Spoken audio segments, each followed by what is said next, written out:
Hola, ¿necesitas ayuda con tu tesis? ¿Necesitas asesoría? Yo también.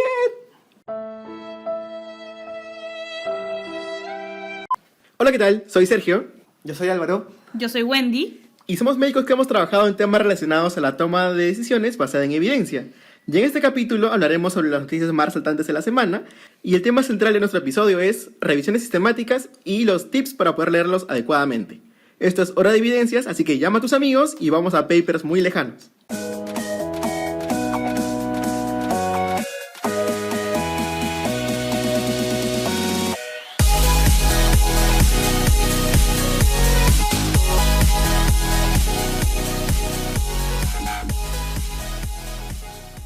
Muy bien, entonces empezaremos hablando acerca de las noticias más resaltantes de la semana y dentro de ellas es, esta que es la más saltante, es acerca de los cigarrillos electrónicos y la posible asociación la posible asociación con los daños pulmonares.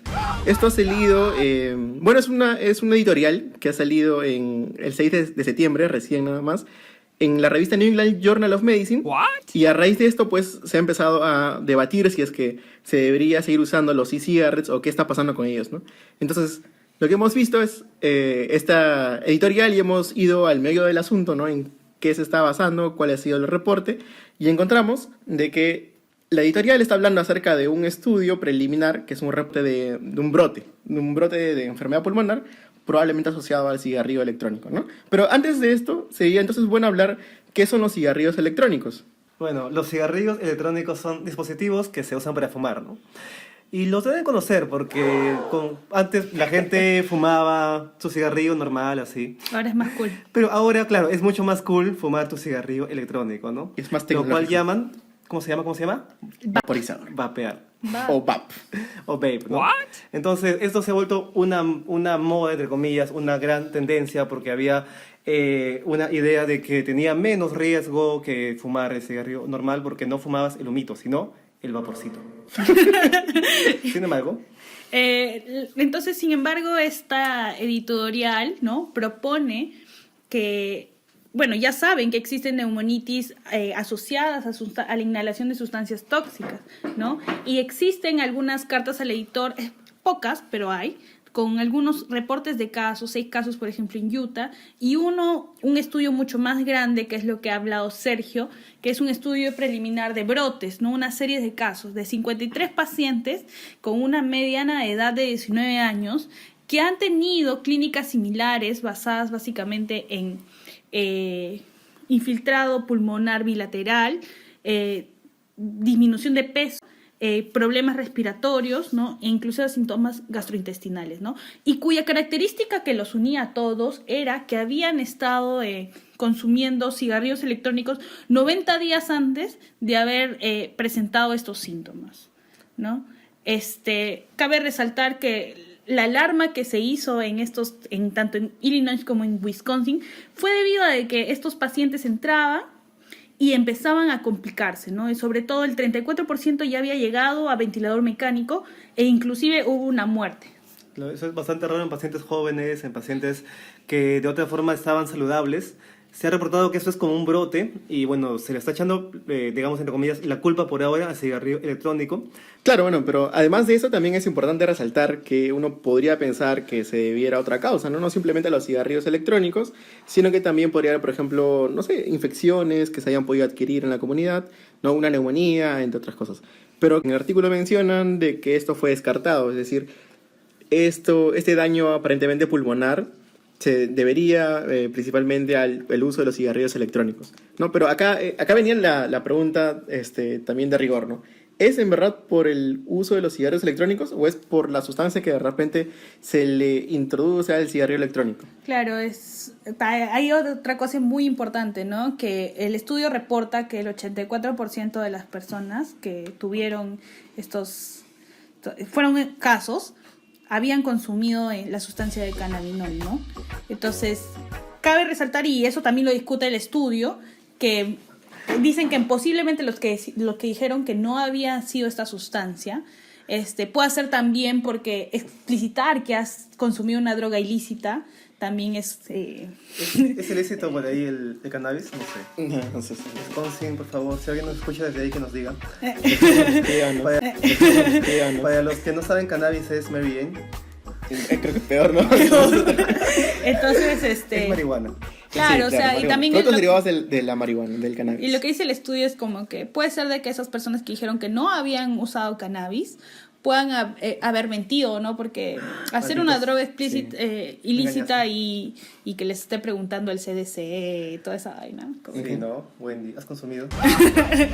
Claro, entonces ahí más o menos es que va planteándose la posible hipótesis, ¿no? Si es que en verdad esto se deba al uso de estas sustancias derivadas del cannabis, o si es algún otro producto químico también puede tener el cigarrillo electrónico, ¿no? Claro, también tomamos en cuenta de que deberían iniciarse estudios al respecto, ¿no? Como les comentaba antes, o sea, en Egipto esto de la cosa del vap con la juca, o sea, es muy común y en las calles es algo como que ya parte de la cultura, entonces... Claro, la juca es un tipo de vaporizador, ¿verdad? Sí, claro, es un tipo de vaporizador. O sea, y en esos casos, en esos lugares, pues no es como que no se reportó cosas así. Claro. O sea, habría que investigarse más a fondo, ¿no? Sí, Sobre ¿no? esto. De inicio pensamos que de repente era un mal dealer que por ahí estaba haciendo sus Heisenberg estaba...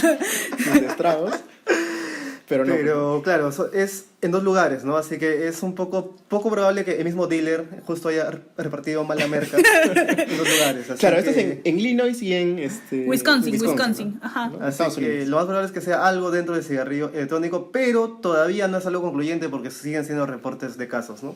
Claro. Entonces, ¿qué cosa deberíamos hacer? ¿Deberíamos desaconsejar el uso de vapeadores? ¿Deberías tú disminuir tu cantidad de uso de Sí, vapeadores? tú, a ti te hablamos.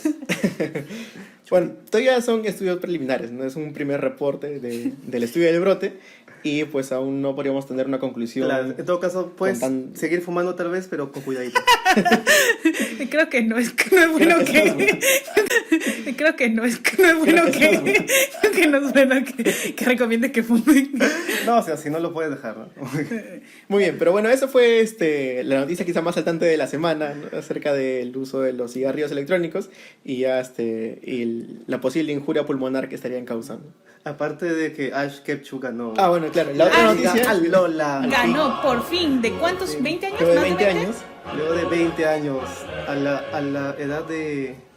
¿Qué edad tiene ahora Ash? como... Comenzó a los 11, ¿no? Sí, comenzó a los Sí, 11. Ahora debe 31. tener 31, Pero no parece, ¿no? con Que- cuerpo de 8, mentalidad de 5. Pero ya, no importa. Así es, por fin ganó su liga. Claro, Así es que una, eso... es una inspiración para todos los que siguen persiguiendo su tesis, ¿no? Tú, si es Todavía que se Ash puede. pudo ganar una liga luego de 20 años, Tú- aún puedes sustentar tu aún tesis. puedes sustentar. Tú, si después de que tu artículo ha sido rechazado 10 veces y no tienes esperanzas, aún Carlos. Así es. Entonces, bueno, esas son las noticias más importantes. Y ahora tocaría hablar acerca del tema central, ¿no? Que es acerca de revisiones sistemáticas y los tips para poder leerlos adecuadamente.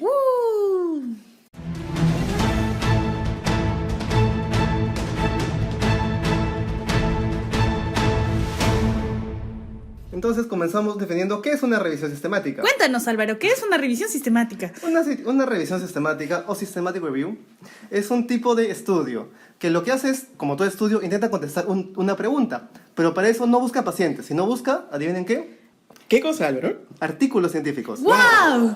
Entonces lo que hace es decir, ok, quiero saber, por ejemplo, si hay una asociación o si tal fármaco en verdad funciona para mejorar algo, y voy a buscar todos los artículos en el mundo relevantes que hayan contestado esta pregunta. Y los voy a sintetizar y voy a dar un solo resultado. Y eso nos da la calidad, la totalidad, perdón, de toda la evidencia que hay en medicina basada en evidencias, ¿no? Ahora, esto no está libre de errores. Y por eso es que vamos a dar algunos tips sobre cómo leer revisiones sistemáticas. Tip número 1. Si tú quieres buscar una revisión sistemática, tienes algunas bases de datos en donde las puedes buscar. ¿Cuáles? Una de las con mayor disponibilidad, por así decirlo, y también que abarca bastante cantidad de estudios, es PubMed, ¿no? Y por ejemplo, si tú quisieras buscar el uso de aspirina en diabetes y una revisión sistemática al respecto, solamente tienes que poner... ¿Qué tienes que poner, Sergio? Tienes que hacer una estrategia de búsqueda, simplemente incluyendo la población, que en este caso serían pacientes con diabetes, la intervención, que en este caso sería el uso de la aspirina, y el término de revisión sistemática. Cabe resaltar que así hagas este tipo de búsqueda en PubMed, no creas que todos los estudios que puedas encontrar ahí van a ser de buena calidad. Es por eso que necesitas escuchar el tip número 2. Bueno, el tip número 2 es bastante fácil. No pueden leer solamente el abstract. ¿Por qué? Porque en el abstract siempre los investigadores van a intentar venderte algo, van a intentar decirte que algo sí funciona, que algo es lo máximo, por varias cuestiones. Entre ellas que hay conflictos de interés, porque puede que les beneficie decir que algo funciona. Otra es que en verdad, como investigadores, a veces tenemos que publicar, pues. Así que... Qué sincero. A veces las revistas se decantan más por dejar que tu artículo sea publicado cuando da resultados positivos, ¿no? Es una de esas prácticas en investigación que hay que ir decantando. Pero bueno, entonces, en el abstract puede que solamente hayan pintado flores, pero por dentro hay que ver si hay algo realmente sostenible o no. Entonces, no creerle al abstract. Y para eso hay que hacer una lectura crítica. Y esto va de la mano con nuestro tip número 3. Si estamos hablando de que las revisiones sistemáticas son estudios que lo que hacen es sintetizar toda la evidencia disponible hasta el momento, entonces para poder encontrar toda esa evidencia tendrían que haber hecho pues, una buena búsqueda. Entonces el tip número 3 es revisar bien la estrategia de búsqueda que han utilizado en la revisión sistemática, ¿no? Las bases en las cuales han buscado estos artículos, y algo bastante importante es saber qué tipo de artículo están incluyendo en la revisión sistemática. Es decir, algunos tipos de revisiones sistemáticas incluyen solamente ensayos clínicos aleatorizados, que es lo que hablamos en el podcast previo, escúchenlo por favor, y algunas otras revisiones sistemáticas hacen uso de otro tipo de estudios, como por ejemplo los estudios observacionales. Entonces, ¿qué tendría que decirles a ustedes la revisión sistemática? Los criterios por los cuales ha decidido utilizar solamente ensayos clínicos o por los cuales solamente ha decidido utilizar estudios observacionales, ¿no? Y luego de eso es ver el flujograma, es decir, cuál fue la cantidad de estudios con los que se quedaron para poder evaluar. ¡Wow! Sí, ¿y esto por qué es importante? Supongamos que una revisión sistemática al inicio les dice que solamente ha encontrado 10 artículos. Probablemente nos lleve a pensar de que la estrategia no fue adecuada, ¿verdad?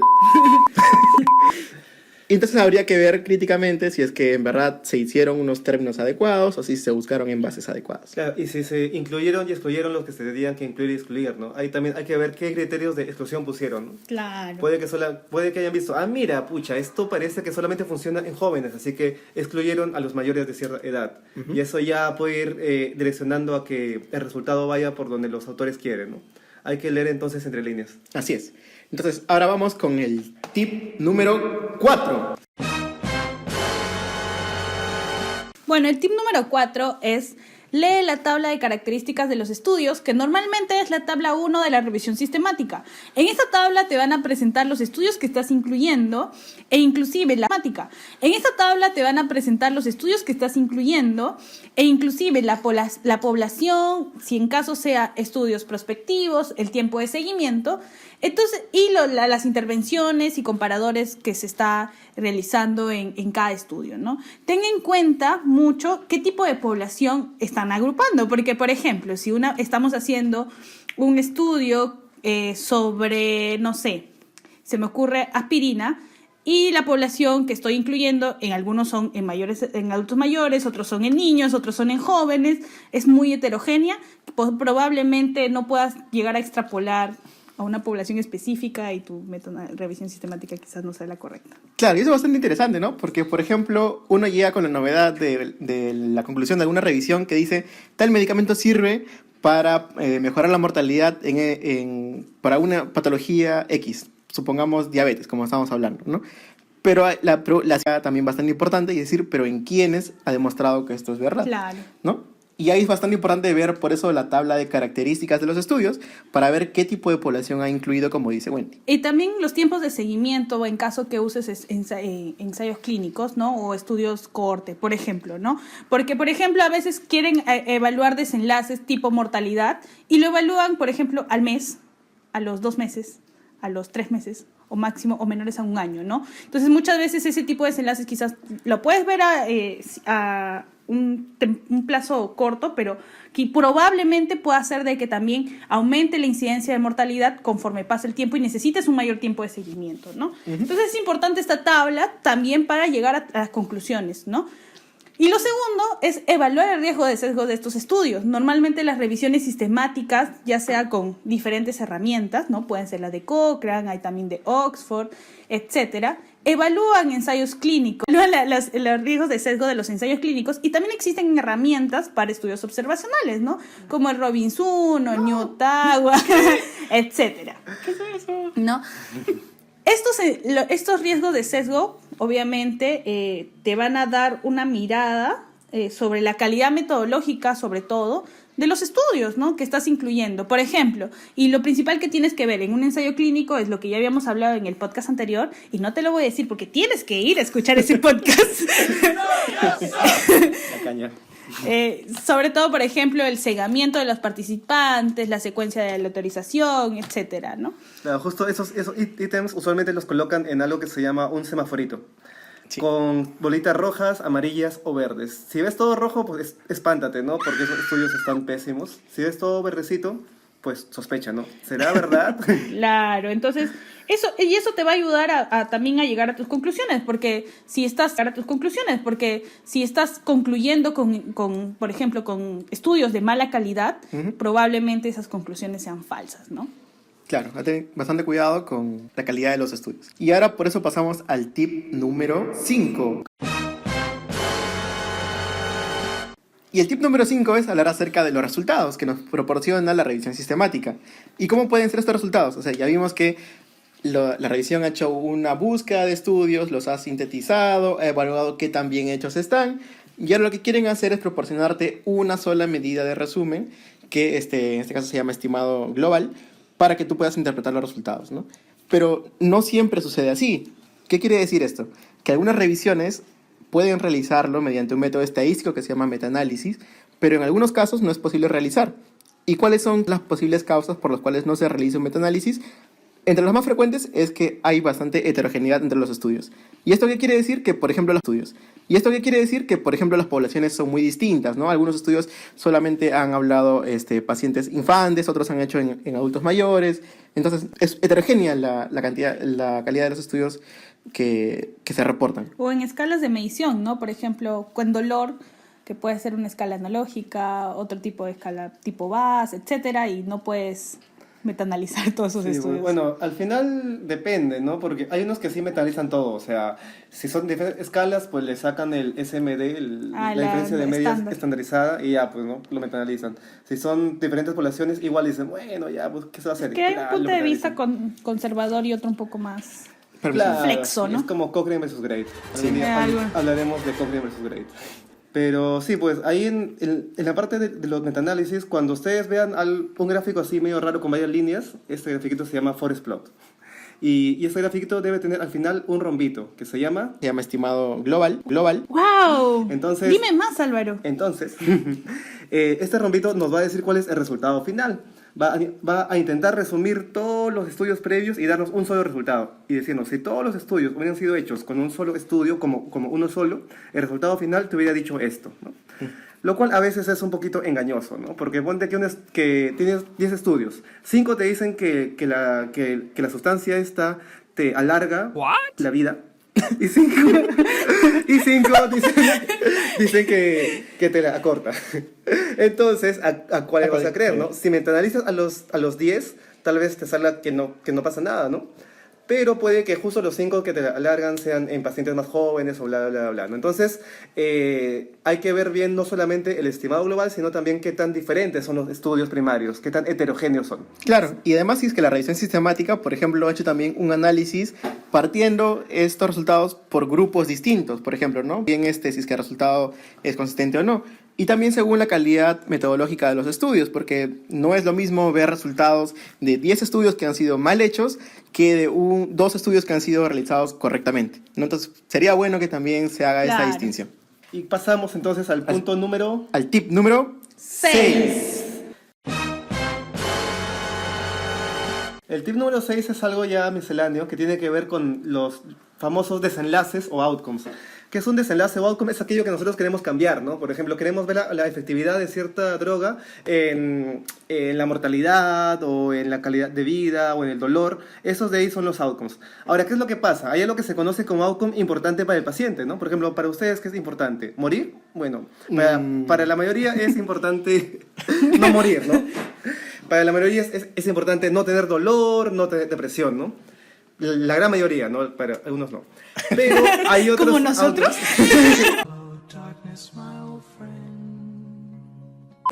Pero hay algunos outcomes que no son importantes para el paciente, ¿no? Por ejemplo, los outcomes de laboratorio, ¿no? Por ejemplo, no sé, aumentó la media de algún marcador tumoral en tanto, ¿no? O sea, igual te vas a morir, igual vas a tener dolor, pero mira, tu marcador tumoral está disminuyendo. ¡Oh, qué chévere! ¿No?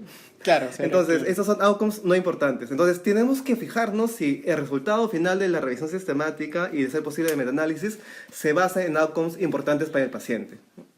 Y esto es a veces lógica, ¿no? Ves el outcome y dices, ¿eso es importante para mí o no tanto? Claro. Otra cosa también son los outcomes compuestos, ¿no? O sea, que a veces juntan diferentes outcomes en uno solo y que no tienen relación uno con otro. Por ejemplo, mortalidad con hospitalización, que es he visto muy comúnmente en revisiones sistemáticas de cardiología. Y uno se pone a pensar, ¿no? Pucha, ¿por qué han juntado estos outcomes, no? ¿No será que al inicio hicieron para mortalidad y no salió nada? Hicieron para... ¿cuál fue el otro? No sé. Hospitalización. Hospitalización y no salió nada. Y lo gracioso es que cuando desglosan sus outcomes no salen significativos, Claro. pero cuando lo juntan dice sí, entonces sí hay. Sirve para ambos. A la vez. mejorar Para este ambos. outcome compuesto de mortalidad, depresión, hospitalización, calidad de vida. Y por si acaso, nada más por si acaso. Ajá. Le agregas un número. Y pero bueno, o sea, tiene su razón de ser esos outcomes compuestos, ¿no? A veces cuando hay muy pocos casos, por ejemplo, murieron muy pocos, ¿no? Qué pena para el estadista, ¿no? Pero eso hace que, bueno, entonces murieron muy pocos, no vamos a poder tener nada estadísticamente significativo. Ya, hay que agregarle otro outcome para poder evidenciar si hay o no alguna diferencia. Entonces también tener bastante cuidado al momento de leer la revisión y evaluar el tipo de desenlace que estamos viendo, ¿no? Entonces, bueno, esos serían los 6 principales tips para poder leer una revisión sistemática. Y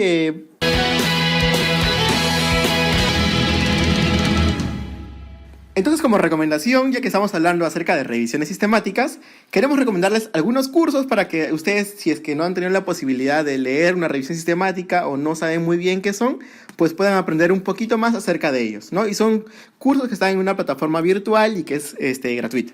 Sí, amigos, hoy estamos académicos. Y estamos pobres. Sí. Porque Coursera es una plataforma virtual gratuita. O sea, si tú quieres un certificado, puedes pagar. Pero hay la posibilidad de que tú, como estudiante peruano, que no recibe dinero, o tú, interno, que a las justas tienes para tu pasaje, puedas acceder a ciertas ayudas económicas. Y sobre todo porque Perú está considerado como un país en vías de desarrollo. Y es chévere lo que te da Coursera porque tú aplicas y dices, hola, soy pobre, mi papá no tiene dinero para darme y pagar sus $100 de certificado. Justificas y te dicen, ok, toma, pero la responsabilidad que te dan es que termines sí o sí el curso, ¿no? Claro, pero cabe resaltar que si no quieres certificado, puedes llevar los cursos totalmente gratis. Sí, así es, totalmente Entonces, gratis. Así de genial. Entonces, ¿cuáles son los cursos Muy que bien. vamos a recomendar? Sí es, el primer curso sería, ¿cuál, Wendy? Introducción a revisiones sistemáticas y metaanálisis de la Universidad De John Hopkins. ¿Y cuál es el segundo curso, Sergio? El segundo curso se llama Diseño e Interpretación de Ensayos Clínicos, también de la Universidad de John Hopkins. ¿Y cómo hacemos para entrar a esos cursos? Pues básicamente buscamos por Google la palabra Coursera, Coursera. Anota, amiguito. Si no, también lo vamos a dejar por ahí en la descripción de... No lo de- vamos ¿no? a dejar. Anoten, cojan lapicero y anoten 442-1210. No, ese no es. Ese es el número de Álvaro, no. Entran a la página de Coursera y buscan Introducción a Revisiones Sistemáticas o Diseño e Interpretación de Ensayos Clínicos. Y el tercer curso es un curso de Cochrane, o sea, se van a Google y ponen Cochrane, Cochrane, y a continuación Evidence Essentials. Es un curso de solamente 4 módulos que te enseñan lo básico de medicina basada en evidencias. Muy, muy, muy recomendado. Muy bien, entonces esas han sido las recomendaciones para esta semana, ¿no? Unos cursos bastante interesantes y esperamos que también puedan ustedes ver y aprender un poquito más acerca de esto. Espera. ¿Qué pasó? Creo que podemos terminar, ya que empezamos con un chiste, podemos terminar con otro chiste. Sí, por favor, no editen esto. He peleado con ellos para hacer mi chiste. Entonces, chicos, ¿qué le dice Iron Man